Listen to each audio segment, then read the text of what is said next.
Eu sei, nos últimos anos você ouviu inúmeras vezes e de fontes variadas. Mude a sua mentalidade. É impossível ter resultados diferentes fazendo as mesmas coisas.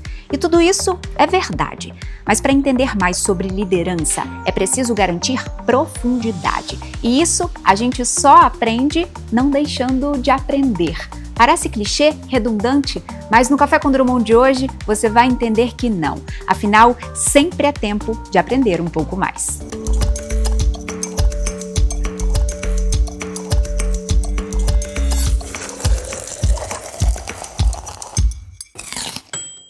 Liderar é inspirar. Talvez você já tenha escutado essa frase de muitas formas diferentes. E num certo aspecto, pode até ser clichê. Mas pensar a essência da liderança é um processo muito mais profundo. E de profundidade você sabe, o Café com Drummond entende muito bem. É por isso que hoje nós estamos aqui com o José Júnior. Primeiramente, seja muito bem-vindo, José. É uma honra te receber aqui no Café com Drummond para a gente falar de tantos assuntos que estão em alta, mas que geram dúvidas na população. Eu que agradeço o convite, né? Para mim é muito bom estar aqui. Bater papo, tomando café, nunca é ruim para ninguém. Não é. Então, já estou me sentindo assim em casa. Pois pronto, este é o objetivo. A gente está num estúdio por mera formalidade, é só para ficar a iluminação bonita, mas a ideia é realmente fazer com que o público sinta que estamos tomando um café na sala de casa. José, eu sempre gosto de começar com aquela pergunta que faz a população entender por que é que esta pessoa está aqui falando sobre este assunto. Então, de forma muito genuína, eu queria que você se apresentasse para a nossa audiência. Tá bom. Então, pessoal, boa tarde. Eu sou o José Júnior. Eu sou do Maranhão, sou de São Luís do Maranhão. Eu sou filho da dona Ivonete, do José Raimundo. E é uma relação que, como acontece em muitas casas do Brasil, eu nasci e fui criado pela minha mãe. E eu digo sempre que o Brasil, de uma forma geral, a gente fala tanto de empoderamento feminino, e quando eu olho a história do Brasil, quando eu olho o Brasil nessa construção social, eu vejo tanto poder feminino nessa sociedade, que a minha mãe foi aquela guerreira que me deixava em casa com a minha irmã mais velha, saía para trabalhar e voltava no final do dia. Então eu sou filho dessa relação, criado por duas mulheres que me ajudaram demais. Porque a gente nasceu e eu fui criado na periferia do Maranhão. Então, numa realidade que o crime era muito presente, droga muito presente. Eu digo que eu sou hoje, eu fui contra a estatística, porque eu já perdi para lá de 50% dos meus amigos precocemente por crime. Né? E há 2 anos eu recebi a última notícia de um grande amigo dessa realidade, que também se foi, e fiquei muito triste com isso. Né? E eu tive essas mulheres na minha vida, que foi quem foi sempre a minha proteção, para dizer para o crime, esse não é o meu lugar. Porque na realidade em que eu vim, quando você termina ali o ensino médio, a verdade é que muita gente olha e diz, o que eu posso fazer mais da vida? O que vai ser de mim agora?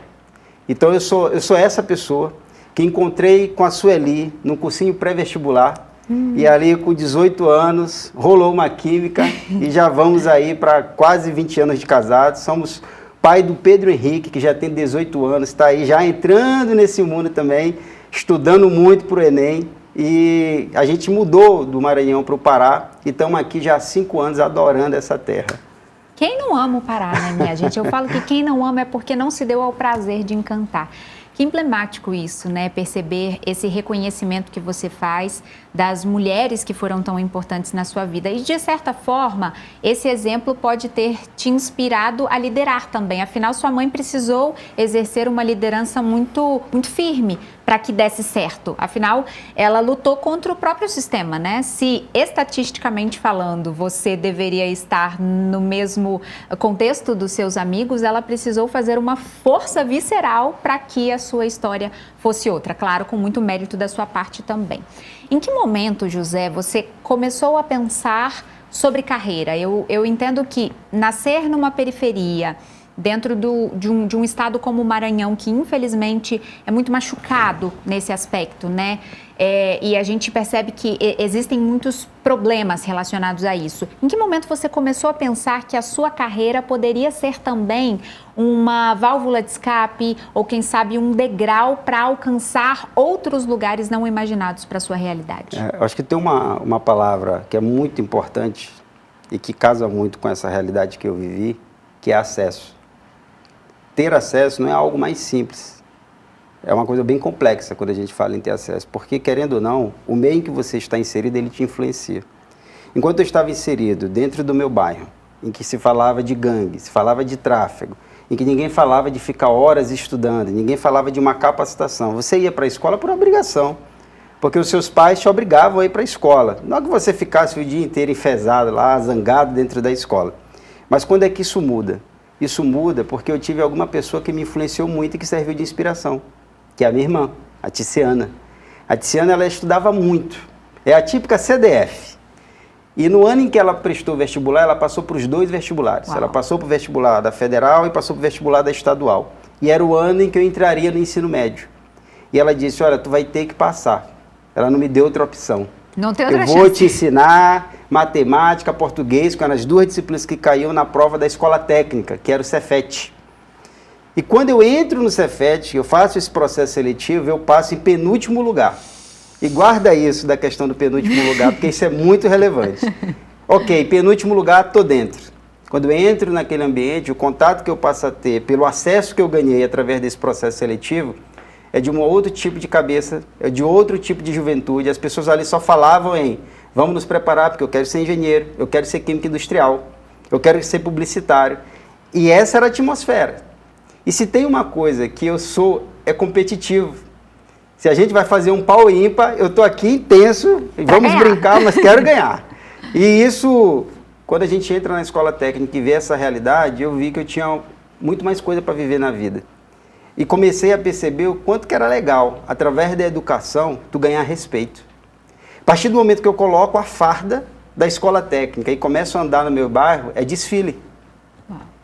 E isso, tu vai sendo reconhecido. E esse reconhecimento passa a ser energia. Eu disse, olha que negócio legal. Agora eu também quero passar no vestibular, agora eu também quero cursar uma faculdade. Eu quero um emprego diferente, porque agora eu vou ser técnico em eletrônica industrial. Então a vida, ela muda a partir daquilo que tu busca. E tu tem que buscar teu acesso para pertencer ao lugar que tu quer estar. E isso é fundamental. Independente da nossa situação, da nossa condição social, se a gente acha que a gente vai passar em primeiro ou vai passar em último, eu falei para guardar a história do penúltimo, porque eu passei em penúltimo. Mas, uma vez que você teve o acesso, depende de você continuar buscando. Porque você não precisa ser perfeito nas coisas, mas você precisa ter intencionalidade com aquilo que você quer. E aquele ambiente, ele mudou a minha cabeça.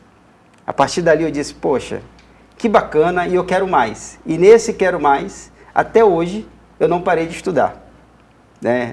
Há 2 semanas atrás, eu concluí mais uma especialização. No ano passado, eu concluí o curso de teologia. E para o ano que vem, eu já estou inscrito em um mestrado. Continuando, porque eu adorei essa jornada do aprendizado constante e que nessa sociedade de hoje isso é muito importante. Que você aprenda constantemente, mas aprenda aquilo que faz sentido para você.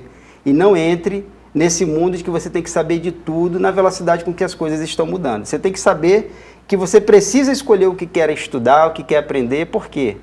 Porque eu não preciso saber tudo. E isso fala muito sobre liderança. Porque eu não preciso saber tudo porque eu tenho um time. E o time me tem. E aí, é nessa diferença que vem a completude. É nessa diferença, e eu acho que essa compreensão também traz uma certa segurança para quem é liderado por você, porque a gente está num contexto mercadológico muito complexo, porque as coisas mudam numa velocidade absurda. É verdade. As empresas, elas querem, por motivos óbvios, lucrarem mais, então a gente sabe que é uma corrida pelo lucro, e é justo que seja assim. E as pessoas, muitas vezes, não conseguem ter a inspiração necessária e as ferramentas necessárias para fazerem os seus trabalhos no dia a dia.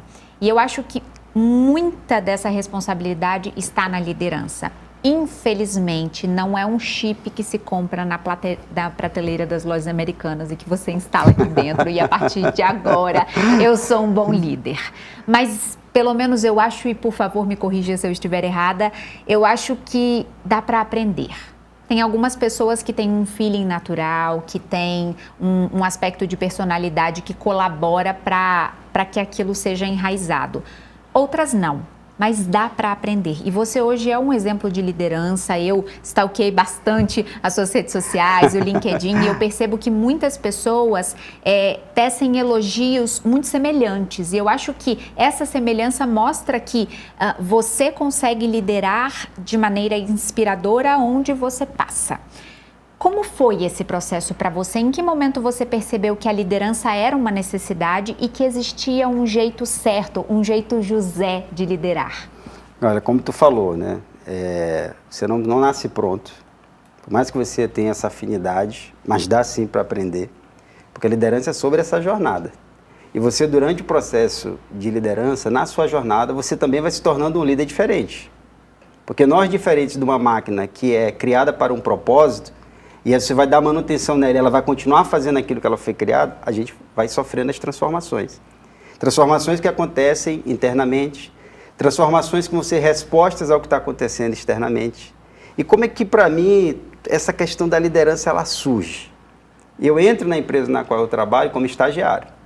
Como estagiário? Como estagiário. Eu fui estagiário nessa empresa em 2002.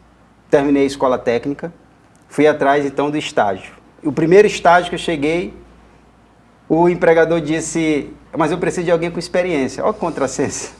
Porque se é um estágio, como é que você procura alguém com experiência? E eu pedi para ele, eu disse, então vamos fazer o seguinte, se o senhor me der o passe e a comida, eu trabalho de graça até a hora que eu aprender. Aí quando eu aprender, você começa a me pagar. E ele topou. Uau. E foi uma pessoa que foi assim muito importante nesse início, porque ele cuidou de mim, depois disso, um cuidado absurdo. E depois de 3 meses ele me chamou e falou, olha, a partir do mês que vem você vai começar a ganhar o seu salário, porque você fez por onde? E era um lugar em que a gente consertava computadores e instalava redes. Só que esse mês chegou e a minha mãe veio correndo, porque o escritório era próximo da minha casa, e a minha mãe veio correndo, antes de eu entrar no carro para sair para a externa, me chamando porque tinha uma ligação da empresa, e que eu tinha passado no processo e eles queriam me falar e em 15 minutos eu tinha que estar em casa para atender o telefone, porque a gente não está falando uma era de celular. Não. E aí eu vou para lá e começo o estágio. E de novo vi o segundo desfile mais importante da minha vida, que é depois de 3 dias estagiando eu ganhar a farda. Agora tu imagina para a nossa realidade eu entrar com a farda da empresa de uma multinacional. Então eu entro nessa empresa para estagiar. E dentro dessa empresa, o conceito de liderança ele é muito claro para mim, porque eu começo a me inspirar nas pessoas. E você falou disso, sobre a inspiração que a liderança traz. Mas tem uma palavra que eu gosto muito, que o John Maxwell usa muito, que é liderança é influência. E você precisa influenciar enquanto líder. Só que isso não é escolha. Um líder ele vai influenciar o time. Pro bem ou pro mal. Pro bem ou pro mal. E na minha cabeça veio a liderança nesse sentido que hoje eu tenho comigo, é a inspiração e influência de um líder, que é o Zenaldo Oliveira. Uma pessoa que eu tenho um extremo carinho, que hoje já está aposentado desse ramo executivo, mas foi a pessoa que me inspirou e eu dizia, eu quero ser igual a ele. E até hoje a gente toma café.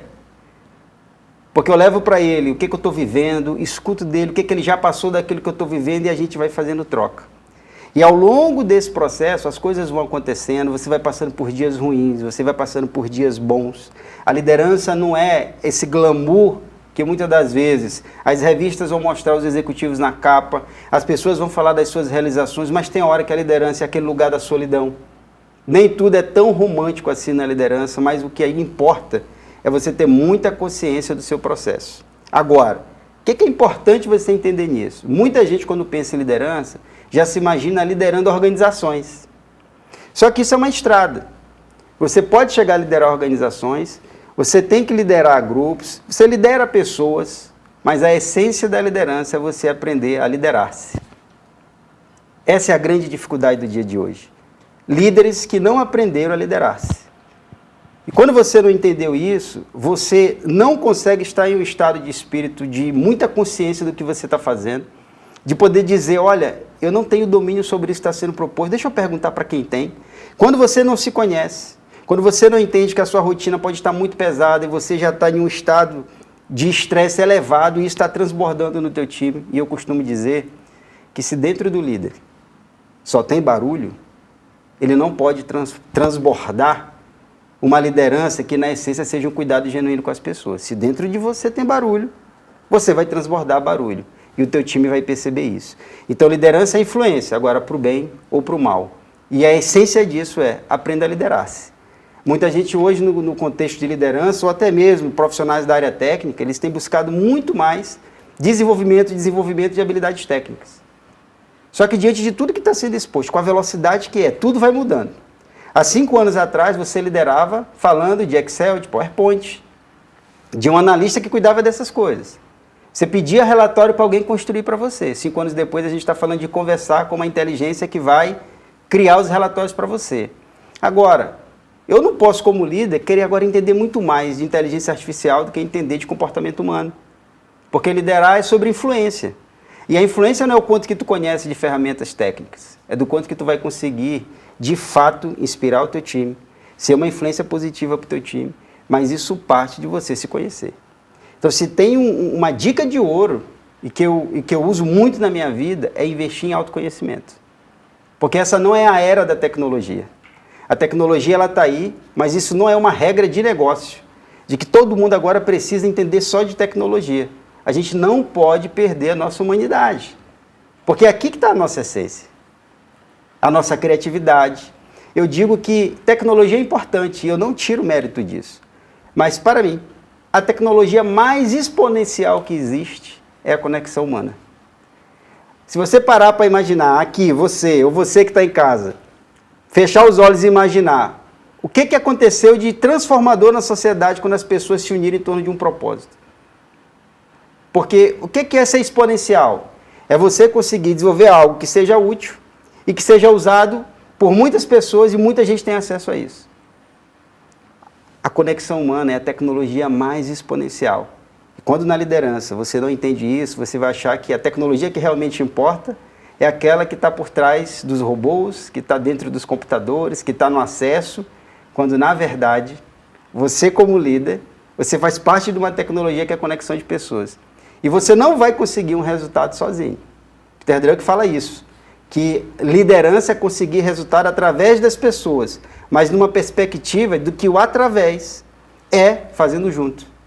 Porque sozinho você vai ter tanto esforço, você pode até achar que vai ser rápido, mas você não vai longe. Tem muitas perguntas. Você me abriu aqui um triplex na cabeça, porque, de fato, falar sobre liderança parece muito simples, né? Só que, na prática, a gente sabe que essa influência, quando ela acontece de forma negativa, ela é capaz de se transformar numa célula cancerígena dentro de uma empresa e dentro de uma organização. E eu percebo que, muitas vezes, há uma certa dificuldade, seja de um time ou da própria instituição, de perceber quando essa má liderança permanece ali de forma muito sutil, no bom mineirês, comendo pelas beiradas, sabe? E quando a gente percebe, o caos já se instalou. A gente sabe que não é somente sobre liderar, é diferente de chefiar. Não é sobre a hierarquia, afinal a hierarquia ela precisa continuar existindo, porque o liderado, principalmente aquele que não tem aspiração de se tornar um líder no futuro, ele precisa de uma direção, ele precisa de alguém que pegue na mão e mostre, olha, o caminho é esse. Ele vai aumentando essa autonomia com o tempo, mas ele tem que ter essa direção de alguém que vai ser o escudo dele. E eu percebo que muitas pessoas ignoram uma das habilidades mais desejadas do mercado, que é a habilidade de resolver problemas complexos. Se existe o problema, existe a solução. Eu posso não enxergar agora, na hora, mas eu vou sentar, eu vou pensar, eu vou tomar uma xícara de café, meu marido vai fumar um cigarro e a gente vai chegar naquela conclusão de como é que a gente resolve o problema. Só que as pessoas fogem do problema. E aí vale tanto para líderes quanto para liderados. A famosa batata quente. Ah, mas a culpa é de fulano. E aí eu cruzo os braços e o negócio vai crescendo e virando um monstro gigante. Como é que você acha que esse contexto pode ser modificado dentro de uma organização, dentro de um setor, seja ele pequeno ou grande, sabendo que há um instinto das pessoas em jogar o problema para frente? Poxa, isso é muito atual. Só que isso não começou hoje, né? É muito atual. Eu tenho um estudo que virou uma palestra chamada Integridade e Influência na Liderança. E eu fui primeiro me amarrar como é que isso acontece ao longo dos anos e das décadas, dos séculos. Então, quando a gente pega Aristóteles, ele vai falar da polis como uma sociedade em que as pessoas vão chegar lá porque elas entenderam o que é virtude. Ao mesmo tempo que, se você quer fazer o contrário disso, você vai para os vícios. Então, virtude corresponde ao que tu chama de um ambiente em que as pessoas se conectam para resolver um problema sem querer empurrar a bola para o outro. Vício é um lugar em que o ambiente já não está legal. Porque se o ambiente estivesse legal, as pessoas não iam estar empurrando mais para as outras. Isso é um vício. Quando a gente vai para Peter Senge, ele vai falar de que o resultado que tu criou hoje, que tu deu como resposta, disso que era uma solução no hoje, amanhã ele pode ser um problema se você for aquela empresa que só apaga incêndio. Porque se tua empresa só apaga incêndio é porque a tua liderança também tem algum problema no sistema dela. Porque a gente não vai para o trabalho só para apagar incêndio. Quando a gente fala de complexidade, quando a gente fala de problemas complexos, é porque o mundo tem a sua complexidade. Não é que você tem que estar o tempo todo correndo atrás do problema para resolvê-lo. Agora, quando um líder, ele vê o seu sistema, ele vê a sua liderança, a forma de liderar como um fruto, tem uma coisa muito diferente. Porque eu nunca vi uma árvore comer do seu próprio fruto. Quem disse teu fruto é bom, não é você enquanto produtor do fruto, é quem está consumindo o teu fruto. No caso da liderança, quem consome o fruto da liderança é o time. E se o time está olhando para você e vê que aquele fruto é amargo, ele é exatamente o sistema que você está criando. Então pensa, quando a gente está olhando para uma meta a ser alcançada, a gente tem a meta, mas por que a gente deseja chegar nessa meta? Porque a gente teve algum estímulo, esse estímulo gerou um desejo. E você cria um sistema que te leva até a meta que tu quer. Se tu pegar os conceitos que a gente falou agora e colocar dentro do sistema, se eu carregar o sistema com os conceitos errados, eu vou ter vício dentro do meu sistema. Eu posso até bater meta, mas ela não é sustentável. Eu vou resolver um problema complexo, mas eu tenho um limite para isso. Agora, quando você coloca dentro desse sistema virtude, quando você coloca dentro desse sistema o seu fruto da maneira saudável, você vai bater meta, mas isso vai ser sustentável porque você cuidou do time. Então essa, para mim, dentro da liderança, quando a gente fala de complexidade, é isso. E aí entra um assunto que a gente tem falado muito hoje em dia, que é: a empresa precisa ter diversidade ou não precisa de diversidade? Diversidade é uma moda ou diversidade é uma necessidade? Se a gente está falando de complexidade, se você está diante de algo complexo e é todo mundo igual, pensando igual, a gente vai se alinhar rapidamente, porque a gente pensa igual. Só que no tempo, o nosso poder enquanto time de resolver complexidade, ele reduz muito. Agora, quando você coloca pessoas com ideias diferentes, elas no começo elas vão demorar a se alinhar. Mas pela pluralidade que você conseguiu colocar ao redor da mesa, olhando para aquele problema complexo, vocês saem com soluções maravilhosas. Então a diversidade, para um líder que é apaixonado por resolver problemas complexos, é indispensável. Eu fiz uma entrevista há uns 3 anos, mais ou menos, com o Roberto Pina. Roberto Pina é um empresário fantástico, ele foi CEO da Cielo e da Alelo por muitos anos. E eu nunca me esqueci de um insight que ele trouxe. Ele falou: Isis, num dos momentos de maior complexidade da empresa que eu liderava, eu percebia que o meu time não estava conectado comigo. E toda vez que eu chegava com uma demanda para eles, eles se afastavam. Era como se não tivesse conexão com a importância daquela demanda. E aí ele passou a fazer uma coisa. Toda reunião de conselho, toda reunião muito estratégica que ele ia como diretor, ele levava um liderado dele, que naquele contexto não teria, obviamente, voz, ele não opinaria, mas ele absorveria tudo que estava sendo cobrado ali. Nesse caso, ele resolveu 2 problemas. O primeiro é, as pessoas passaram a entender por que ele cobrava o que cobrava. E o segundo trabalho que ele deixou de ter é o de passar a informação, porque a própria pessoa já chegava e falava: galera, você não sabe o que o Pina está sendo cobrado lá naquele contexto. Então, o próprio time passou a advogar por ele. E aí você cria a essência do que é ter, de fato, um corpo organizado. não dá para fazer isso sempre. Não é em todo contexto organizacional que a gente consegue aplicar metodologias como essa. O que o José faz hoje, e eu deduzo que você lidere uma quantidade significativa de pessoas, para conseguir mostrar para essas pessoas a importância, sem assustar demais, mas ao mesmo tempo fazendo com que elas estejam junto com você? Acho que de quando eu comecei a minha carreira para hoje, a liderança ela estava em um lugar de informação que tinha um abismo muito grande entre o que a liderança sabia, o que a liderança estava esperando para aquilo que o time na base estava enxergando. Só que o acesso à informação e como a gente se comporta diante da informação mudou muito nas últimas décadas. Hoje todo mundo tem informação com qualquer nível de qualidade na palma da mão.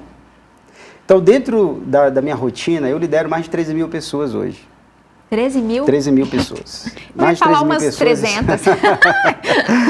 E dentro desse processo, o líder, ele não pode abrir mão de uma skill super relevante, que é a comunicação.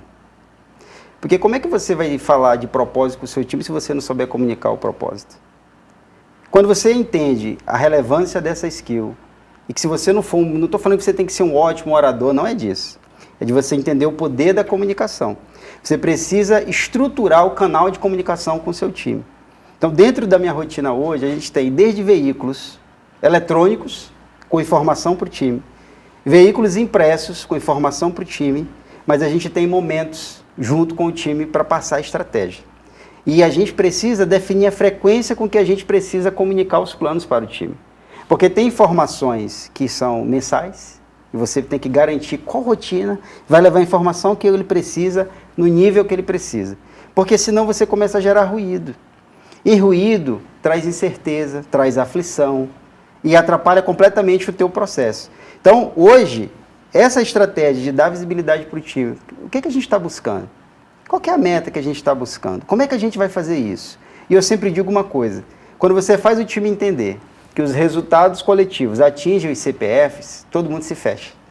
Porque todo mundo entende como é bom celebrar junto, mas como é bom perceber que aquilo influenciou a tua carreira.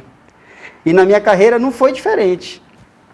Como é que eu consegui furar uma bolha? Eu era um operador que ficava dentro de uma máquina, no meio de uma área, e eu só me comunicava via rádio, durante todo o meu turno de trabalho. Até que o dia o supervisor chegou e falou, pessoal, eu preciso que alguém de vocês seja voluntário a sair do turno da máquina para vir para a mangueira limpar a máquina, junto com o time de limpeza, porque a gente precisa melhorar a condição de limpeza aqui da área. Isso era 2005. E aí muita gente olhou para aqui e falou, eu não vou fazer isso, eu prefiro ficar aqui no ar-condicionado. Aí eu perguntei, mas por que precisa disso? E ele disse, é porque a nossa área ela está em último lugar. E lá no final do ano vai ter um prêmio para as áreas que conseguirem ficar com o melhor índice de organização. Quando ele falou isso para mim, isso mexeu comigo. Eu falei, eu quero participar disso. E eu fui para esse desafio. A nossa área naquela época, ela ficou em terceiro.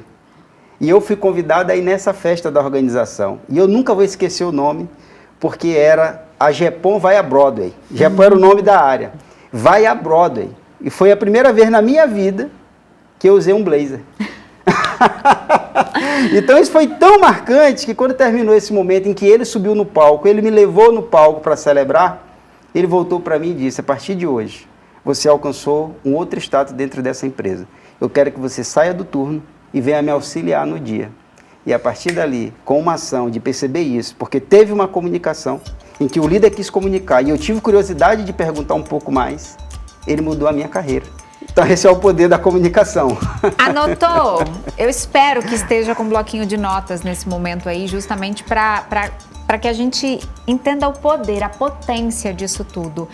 Nem era um objetivo entrar de forma aprofundada na comunicação, mas é sobre isso que eu quero falar no próximo bloco, porque eu acho que as pessoas precisam dessa atenção. Portanto, você que está aí do outro lado, não saia daí, o Café com Drummond volta em instantes.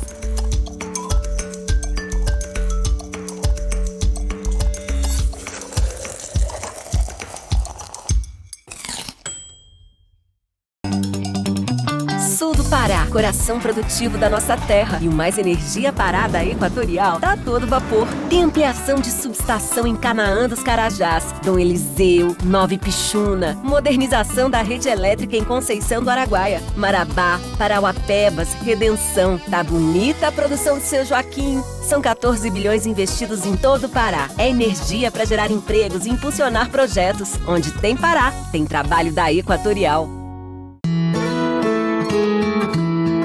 Desde menino aprendi com minha avó que a verdadeira casa não é feita de tijolo. Ela dá para carregar dentro do peito, onde quer que eu vá. E nessa casa cabe tudo que nos faz ser quem somos. E que ninguém pode nos tirar a nossa essência. Mesmo que visite outras casas, não esqueça sua origem. Seja onde estiver, lembre suas raízes e terá sempre sua casa com você. E você? O que tem na sua casa que faz toda a diferença? Café Santa Clara. Café para fazer a diferença.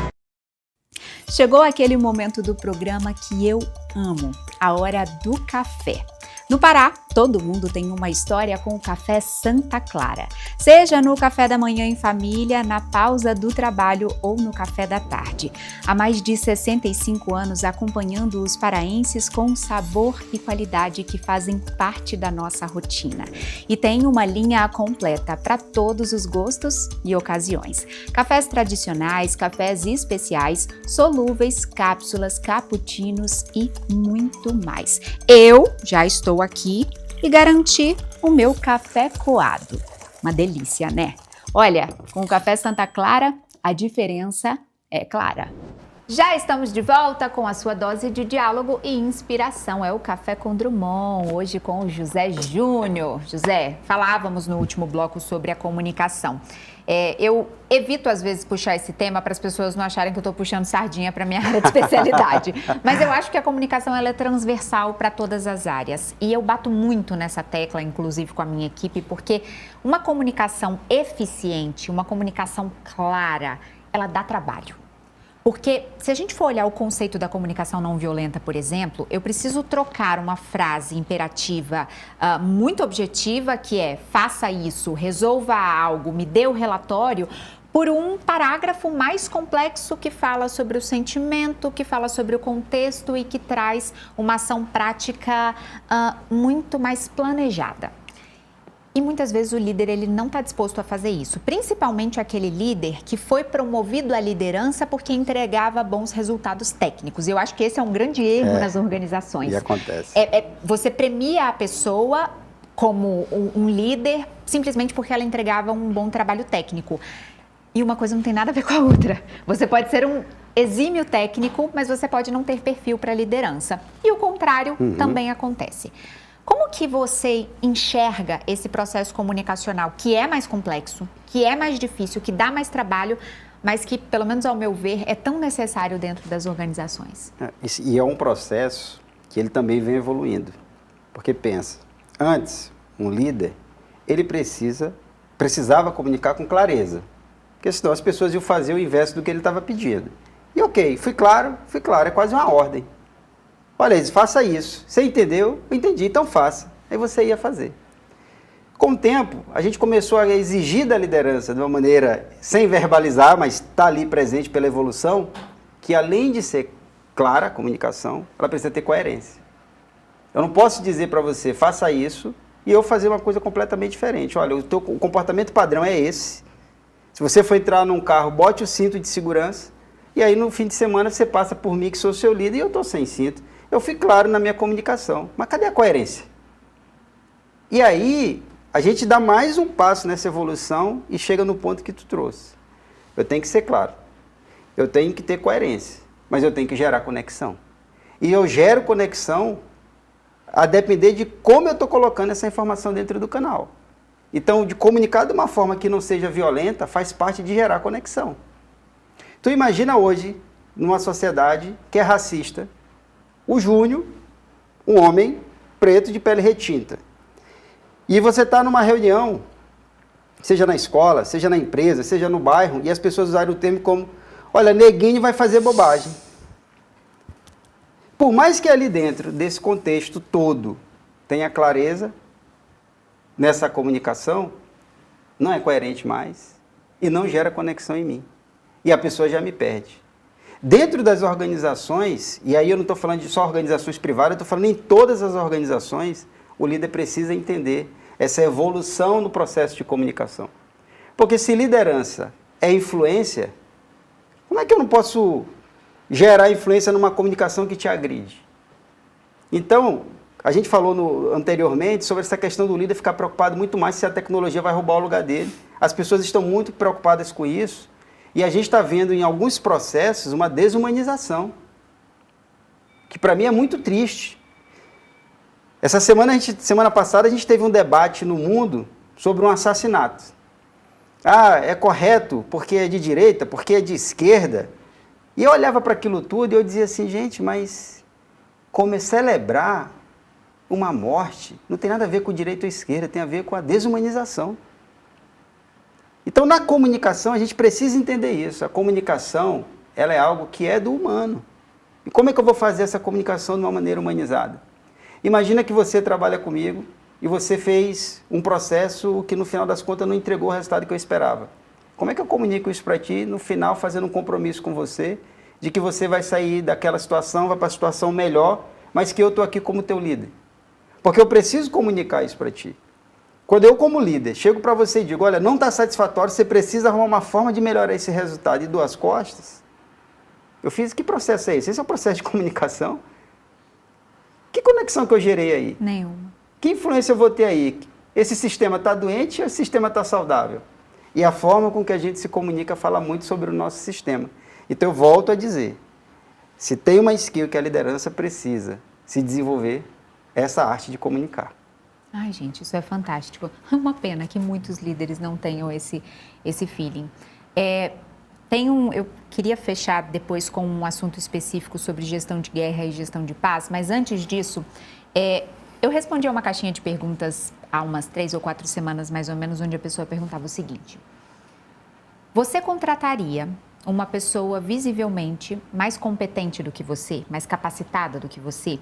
E aí a pessoa mandou lá no direct qual era a situação dela, dizendo que ela era gestora numa empresa em Brasília e que nesse processo de gestão ela precisava fazer uma contratação, recebeu um currículo maravilhoso, fez a entrevista, foi espetacular, só que ela ficou com medo de contratar, porque ela falou, é um homem, a gente sabe que para a mulher muitas vezes o processo é mais árduo, você precisa se provar muitas vezes e eu tô com medo de contratá-lo e ele roubar o meu lugar. No primeiro momento, a minha resposta técnica é, eu contrataria, porque eu sempre quis, e eu acho que eu fui muito estimulada a isso pelos meus pais, a buscar mesas onde eu não sou a pessoa mais inteligente da mesa, porque eu preciso ter o que aprender. Se eu estou ali num contexto e eu sou celebrada como a gênia, significa que todo mundo está crescendo, mas eu estou ali estagnada. Então, eu adoro estar ao lado de pessoas que pensam em profundidade, que têm ideias distintas à minha, talvez não para mudar a minha ideia, mas para eu entender o mundo sob uma outra perspectiva, numa outra lógica, com uma lente de uma cor diferente. Eu acho que isso faz todo sentido. Então, eu acho que eu fui naturalmente construindo a minha carreira para ter a segurança necessária para contratar pessoas mais competentes do que eu e saber que se em algum momento essa substituição acontecer, ou vai ter sido uma falha minha, ou é uma falha do processo empresarial e aquele lugar já não me merece mais. Qual é a sua visão sobre isso? Contrata ou não contrata alguém mais competente? Olha, eu acho que isso fala muito sobre quem está recrutando. As últimas movimentações que eu tive na minha carreira foi deixando um sucessor, porque isso faz parte do processo. Quem te disse que uma pessoa que você contrata, que tem habilidades que podem te ajudar, e que tu olha para ela e diz, olha, até melhor do que a minha. Quem te disse que ela ocupar o teu lugar quer dizer que tu ficou estagnado? E se através do resultado que esse time vai gerar, tu dê um passo para cima, tem um processo de expansão na tua carreira. Porque como você disse, um aprendizado contínuo, ele hoje é posto para a gente de maneira mais natural possível. Eu tenho que continuar sempre aprendendo.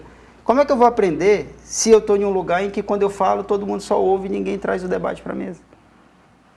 Então, quando eu estou diante de uma contratação, primeiro, eu olho para o desafio que eu tenho. Esse desafio, ele vai dizer que eu preciso de quê? Qual competência eu preciso aqui para resolver esse desafio? Imagina que hoje, por exemplo, surgisse um desafio que passasse por uma solução com inteligência artificial. Júnior, coordena esse projeto. Eu não entendo nada de inteligência artificial, tecnicamente falando. Então eu vou no mercado atrás de uma pessoa que entenda. E de bobeira ali no recrutamento, eu percebo que essa pessoa tem outras habilidades, como uma comunicação maravilhosa, um personal brand pesado. Eu olho para isso e digo, melhor que eu. É o cenário ideal. O que eu não recomendo fazer é você olhar para uma pessoa que o desafio é muito pequeno para aquela pessoa. Porque eu já passei por várias situações na minha carreira de contratar, a pessoa chega, porque ela está ali em busca de uma recolocação, quando ela olha para o desafio, ela cai numa zona de desmotivação. Porque ela olha para aquele desafio como minúsculo, diante de coisas que ela já passou. Então eu olho para o desafio. Agora, tudo que eu busco na minha carreira é ter pessoas melhores que eu no meu time. E eu brinco com o meu time, que eu digo, olha pessoal, vocês estão aqui para me tornar de férias 365 dias no ano. Eu brinco que o líder tira férias quando o time dele está bem treinado, quando as competências que você precisa para resolver o desafio estão instaladas e quando você garante que dentro desse time, quando ele senta à mesa contigo, existe segurança psicológica. Porque eu tenho visto bem um outro processo que é, eu coloco as pessoas na mesa, mas elas não têm lugar de fala. O tempo que elas vão ouvir é infinitamente maior do que o tempo que elas vão propor as suas ideias. E isso parte de um líder que pensa em ter medo de um time que possa se sobressair. Aí você está se colocando numa zona que é de um mindset fixo. De, olha, se essa pessoa é boa, ela vai pegar o meu lugar. E o quanto que tu pode trocar com ela e melhorar o teu desempenho? Então, como líder, o meu objetivo não é ser melhor do que meu time. Como líder, o meu objetivo é alcançar o resultado com aquele time. E como eu disse anteriormente, quando a gente faz isso, o resultado coletivo aparece, mas ele atinge o CPF de cada pessoa. Então a minha recomendação é igual a sua. Contrate. Contrate porque vai ser bom para o time e vai ser bom para você. Os dois vão crescer, né? Eu falo muito isso com o meu time. Eu falo, gente, eu sou escudo. Aconteceu alguma coisa errada, eu não vou surtar. Eu preciso entender o que está acontecendo para que a gente chegue numa solução em conjunto. Ah, o problema virou recorrente, entendemos que o primeiro processo não gerou o aprendizado necessário? Beleza. Num segundo momento, o que a gente precisa fazer? Quais vão ser os caminhos? Mas sempre numa proposição muito conjunta. Porque se o mundo ideal fosse um mundo composto somente por pessoas iguais a mim, o mundo seria chato. Exatamente. Se eu fosse perfeita, eu teria casado com alguém semelhante a mim. E quando eu e meu marido estamos um frente ao outro, por mais que as ideias se conectem, nós somos pessoas distintas. São dois ecossistemas. Totalmente diferentes. Ele é objetivo, ele é claro. Eu dou volta. e é uma delícia justamente porque a gente consegue criar a melhor conexão entre uma coisa e outra, sabe? E passar a admirar. E eu acho que num time, essa admiração também é fundamental. Você precisa admirar o seu liderado, você precisa olhar para ele e falar, caramba, quão competente ele é. E que bom que ele tem uma competência que eu não tenho. E que aqui eu estou tendo o privilégio de direcionar a carreira dessa pessoa que é tão incrível para que ela alcance lugares ainda maiores. Só que esse senso de maturidade é muito difícil da gente encontrar nas organizações. E aí eu falo principalmente em organizações como uma multinacional, a que você trabalha, porque são muitas pessoas. E os processos, eles acabam se tornando padronizados para facilitar o processo e fica difícil olhar no 1 a 1. Então eu deduzo que seja um caminho muito árduo nesse contexto para você. E para isso eu queria falar justamente sobre esses dois conceitos de gestor de guerra e gestor de paz. Isso vem de um livro que eu gosto muito, que se chama O Lado Difícil das Situações Difíceis, que fala sobre a guerrilha do líder. No momento de paz, a empresa prospera, os números estão ótimos, as coisas estão acontecendo da melhor maneira possível. Esse líder, ele tem licença poética para escutar as ideias dos liderados, para testar coisas, para errar junto com o time e não puxar a orelha caso algo aconteça de equivocado, porque você está num contexto positivo. Mas em alguns momentos o botãozinho da guerra aperta. E nem sempre por culpa de alguém que está dentro. Às vezes é o contexto externo. Essa virada de chave, essa mudança que o líder precisa ter, ela tem que ser rápida. Eu falo que o líder ele tem que errar rápido para consertar depressa.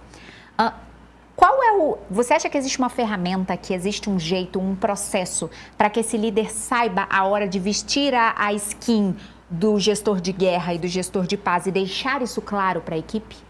Sim. Agora, isso é um estado, né? Eu, particularmente, eu defendo que você tem que trabalhar dentro do seu time já com essa perspectiva de ambidestria.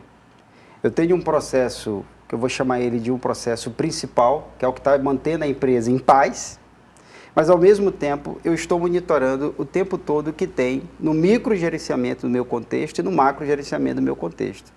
Então, se eu vendo um produto e esse produto eu vendo ele para o exterior, para quem que eu vendo? O que está acontecendo lá? Eu estou aqui nesse cenário, mas eu estou monitorando essas variáveis aqui que estão acontecendo aqui fora. E, ao mesmo tempo, eu, como líder, eu nunca posso ficar na zona de conforto achando que esse cenário nunca vai mudar. Não é à toa que todos nós, praticamente em 2, 3 semanas, saímos de uma normalidade, foi todo mundo para casa sem saber o que ia fazer. Quem ia dizer hoje que aquilo ia acontecer na pandemia? As empresas que estavam nesse ambiente de paz, todo mundo teve que apertar um botão. Então é muito importante você trabalhar com ambidestria, que é, mesmo no cenário de paz, eu estou procurando a próxima mudança. E o líder tem que desenvolver essa outra skill, que é olhar para o futuro. Olhar para o futuro, para quê? Porque quando você imagina futuros, você começa a trabalhar na construção deles. Você não fica olhando para futuros para tentar adivinhar o que vai acontecer, mas é para você começar a trabalhar para construí-lo. E aí vem a ambidestria, que é desse lado, eu estou trabalhando em hipóteses que podem mudar, eu estou puxando o trabalho para esse lado aqui. Então o líder, ele tem que apertar esse botão? Sim. Só que o ideal é que ele não aperte esse botão quando a emergência aparece. Ele tem que ter um sistema de gestão que monitore o que está acontecendo internamente e externamente dentro da organização dele. Para que ele se mantenha sempre na zona de conforto e na zona do desconforto, que é a zona em que a gente expande. E eu gosto de ter dentro do time uma divisão de pessoas que estão olhando curto prazo, de pessoas que estão olhando mais para médio e longo prazo. Quando isso acontece, as variáveis vão mudando e você vai tendo mais rapidez na resposta, porque você não estava parado esperando o cenário mudar. Então, é uma habilidade que a gente precisa ter. O que pode acontecer? O que pode acontecer hoje? A gente está aqui num programa, tá, mas o que está vindo aí pela frente? Tu deve imaginar isso, mas o que eu preciso fazer? Como é que a minha audiência está? Mesmo que hoje tenha uma ótima audiência. Você está ali, então eu acho que hoje o mundo está mudando tão rápido que o líder é como se ele tivesse com os 2 botões apertados. E eu acho que ter essa noção espacial macro é fundamental, porque você começa a ter previsibilidade. Você não sabe de onde vem a crise, mas você sabe que ela vai chegar. Você não sabe quem é que vai apertar o botão, mas você sabe que em algum momento ele vai estar apertado. Exatamente. E você precisa ter esse senso, até para não enlouquecer a sua própria equipe. Porque se você não tem essa previsibilidade, qualquer mudança te tira do prumo. E você, estressado, vai estressar todos os outros, porque vão falar, gente, se quem era para me proteger está nesse estágio... Acabou a direção, né? Que eu tenho que dar para o time, eu perco essa direção porque eu não me preparei para isso. É a história do sapo fervido. Que você pegar o sapo, colocar ele na água fria e ligar a boca do fogão. E o sapo vai morrer ali e não vai pular. Porque ele não vai percebendo a temperatura mudar até que quando ele percebe já está morto ali. Então, como líder, nós não podemos cair nesse contexto do sapo fervido. A gente tem que estar o tempo todo se provocando. Eu costumo dizer para o meu time assim, vamos aprender a criar as nossas próprias crises, para que a gente saia dela com muito mais consciência. Porque se você não está se preparando para uma crise, eu não estou dizendo que crise é um cenário que você vai entrar numa zona de depressão, não é nada disso. Quando eu falo de crise, eu estou falando em mudança. E se tem uma coisa que é constante hoje, é que tudo vai mudar. O tempo todo. É a única coisa que é constante, é a mudança. Então não seja aquele líder que chegou no cenário perfeito e ali ficou. Até porque eu uso a analogia da academia. Se você quer que seu músculo cresça, você vai para a academia e ele cresce quando dói, né? Porque você vai ali levando esse músculo à fadiga. O que eu traduzo dessa fadiga quando eu estou fazendo exercício físico e trago isso para dentro da organização, é eu provocando em tempo inteiro como que eu posso ser melhor. Porque se eu me acostumar com aquele cenário, eu vou ficar parado e quando eu me der conta, eu já perdi. E aí está cheio de exemplo no mercado de empresas que desapareceram porque não conseguiram entender que mudar é preciso. O exemplo mais clássico para mim é o da Kodak, né? Que descobriu a tecnologia da câmera digital, deixou engavetada porque acreditava que ela não venderia mais filmes fotográficos, para quem é dessa época e se lembra. E, obviamente, meses depois, alguém descobriu a mesma tecnologia. Hoje, a Kodak existe ainda, mas como alguns equipamentos químicos. Perdeu o time. Perdeu o time. E estava lá, ela tinha a tecnologia na mão. Exatamente. José, eu teria muitas outras perguntas para você. É uma pena que o nosso tempo esteja acabando, mas eu não queria deixar de pedir para que você deixasse um insight, um impulso para essa juventude. Eu percebo que a gente está num contexto mercadológico muito separado. A nossa geração e as gerações mais velhas, elas estão com uma certa repulsa da tal da Gen Z, que chega agora com uma mudança comportamental muito grande. De fato, é uma geração mais fragilizada, uma geração mais sensível às frustrações, mas também é uma geração que tem muitas potências por outros tantos motivos. O que você diria para esse excesso de imediatismo que essa geração tem, que a gente escuta o tempo todo assim, tá, eu entrei como estagiário hoje, como é que eu faço para virar gerente amanhã? As pessoas têm pressa, têm uma sede exagerada e elas não querem vivenciar o processo. E eu acho que essa é uma das principais dores que fragiliza e torna as nossas relações, como diz Bauman, mais líquidas. O que você diria para essas pessoas, para essa juventude que tem tanta potência, já nasceu com a tecnologia nas mãos, mas perde para a própria consciência? O maior conselho que eu posso dar para essa juventude é que eles aprendam a desfrutar do caminho. Porque tem pessoas que vivem a vida achando que o sucesso delas é quando elas conseguirem um emprego. Aí ela consegue um emprego, o sucesso dela agora é quando nesse emprego ela se tornar um líder, e que é tudo rápido. E ela vai galgando esses cargos até que ela diz assim, olha, minha felicidade, o meu sucesso é quando eu de fato aposentar, depois de 40, 50 anos trabalhando. E nós já tivemos uma geração assim. A gente já teve, por exemplo, a geração X, que a minha felicidade está lá no fim. Eu acho que hoje, o que nós também estamos aprendendo e estamos buscando é que a gente tem que desfrutar do caminho. Eu digo que eu vivo cada fase da minha vida da maneira mais intensa que eu posso. Porque todas as vezes que eu paro para pensar o que eu já passei, eu me vejo com tantos pensamentos legais. Tem dias em que eu digo assim, olha, se eu pudesse voltar naquele dia, eu acho que eu teria aproveitado ele até melhor. Isso não quer dizer que o cenário era um cenário perfeito, mas é o que nós somos, é como nós nos relacionamos. Então a vida vai passar muito rápido. Aprenda a desfrutar dos momentos. Eu, na minha carreira, meu pensamento nunca foi isolado no próximo passo de carreira. O meu pensamento qual desafio eu tenho na mão e o que eu posso entregar para gerar legado. Então, quantas transformações estão hoje diante dos meus olhos e que às vezes eu não me dou conta, eu não percebo, eu não trato dela como eu deveria, porque eu estou pensando no futuro, no imediatismo. Quando, na verdade, você pode deixar um legado. E isso me realiza muito. Deixar legado me realiza demais.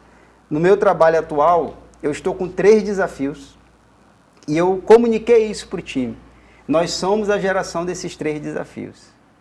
Então, antes da gente se apressar em pensar em próximo passo, vamos entregar esses 3 desafios porque eles vão destravar valor financeiro, vão destravar valor de clima, vão destravar valor na nossa carreira porque a gente vai crescer, porque são 3 grandes marcos e eu digo para eles, eu não sei quando eu terei a oportunidade de ter 3 desafios dessa magnitude diante dos meus olhos e eu com poder de ação.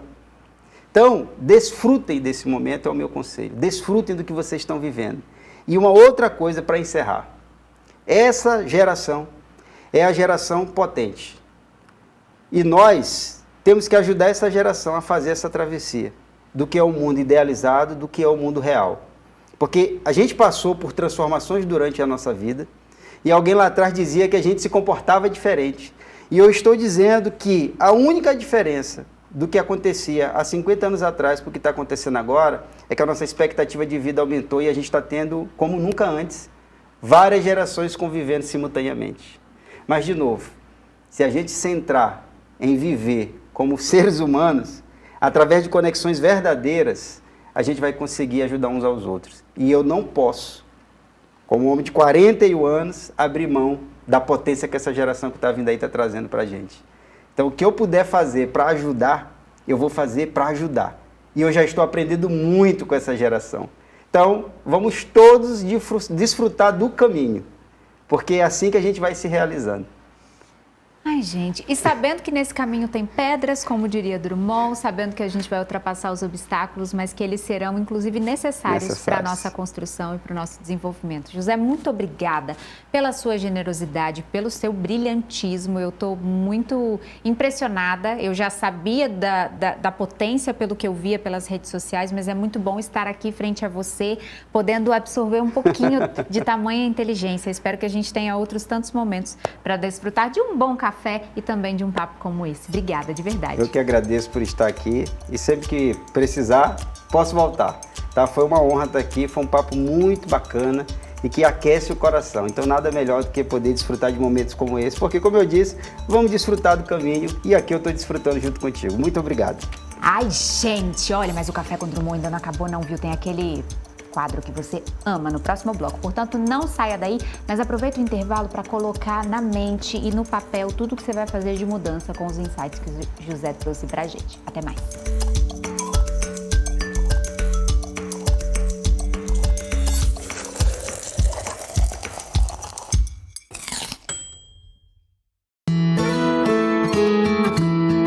Desde menino aprendi com minha avó que a verdadeira casa não é feita de tijolo. Ela dá pra carregar dentro do peito, onde quer que eu vá. E nessa casa cabe tudo que nos faz ser quem somos e que ninguém pode nos tirar, a nossa essência. Mesmo que visite outras casas, não esqueça sua origem. Seja onde estiver, lembre suas raízes e terá sempre sua casa com você. E você, o que tem na sua casa que faz toda a diferença? Café Santa Clara, café pra fazer a diferença. Sul do Pará, coração produtivo da nossa terra e o mais energia parada equatorial tá a todo vapor. Tem ampliação de subestação em Canaã dos Carajás, Dom Eliseu, Nova Ipixuna, modernização da rede elétrica em Conceição do Araguaia, Marabá, Parauapebas, Redenção. Tá bonita a produção de Seu Joaquim. São 14 bilhões investidos em todo o Pará. É energia para gerar empregos e impulsionar projetos. Onde tem Pará, tem trabalho da Equatorial. O seu Café com Drummond está de volta e chegou aquele momento incrível do quadro Energia para Crescer. A sua dose de insights e inspirações já começou. Olá, tudo bem? Meu nome é Paulo Risque, sou diretor do Grupo Contalto em Vitória do Espírito Santo. Estamos atuando no ramo automotivo há mais de 50 anos e hoje trabalhamos com Moto Honda aqui no Espírito Santo, a distribuição de lubrificantes e pneus no Espírito Santo e na Bahia. Atuamos fortemente no e-commerce. Somos distribuidores de caminhões Foton no Espírito Santo, em Belo Horizonte, e em breve vamos inaugurar nossa nova loja na Bahia.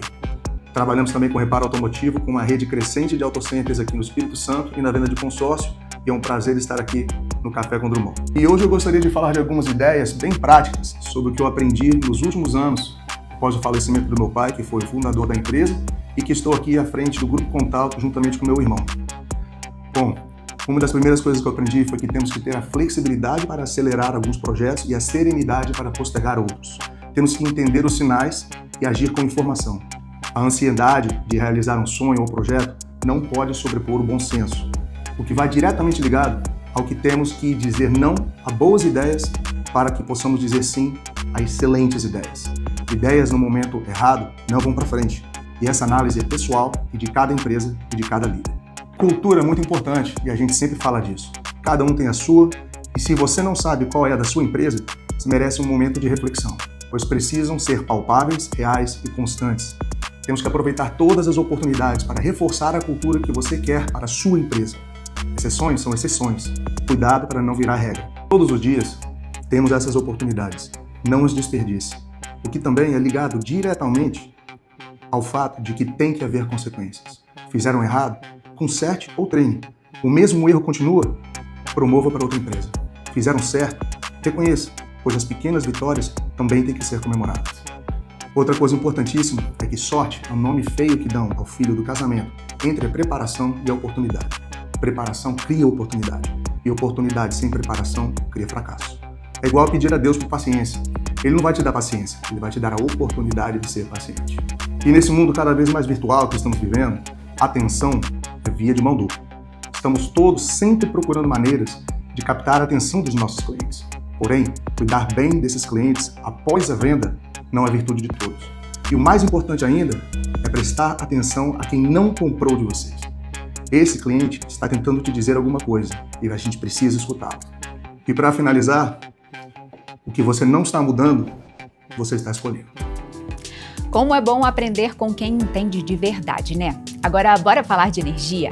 O sul do Pará é o coração produtivo do nosso estado, uma região de força, de trabalho e de futuro. E a energia que chega aqui com o programa Mais Energia Pará, da Equatorial Energia, ilumina muito mais do que ruas e casas. Ela ilumina sonhos. Já são mais de 14 bilhões de reais investidos em todo o estado. Subestações ampliadas em Nova Ipixuna, Dom Eliseu e Canaã dos Carajás. Modernizações em Parauapebas, São Félix do Xingu, Marabá, Curionópolis, Rio Maria, Santana do Araguaia e Tucumã. São obras que fazem a diferença no comércio que cresce, nas escolas e para as famílias que vivem com mais conforto e segurança. A cada obra entregue, o futuro fica mais próximo, porque onde tem Pará, tem trabalho da Equatorial Energia. Equatorial, por você hoje, pelo futuro todo dia. A toda hora, Equatorial. E a dica final do programa de hoje é muito simples. Só feche um livro quando você estiver disposto a abrir o próximo. Sempre rumo ao conhecimento, ao próximo aprendizado, à absorção de um novo contexto. Tudo isso com vontade de fazer sempre mais, rumo aos seus objetivos e à realidade que você deseja alcançar. Até o próximo Café com Drummond.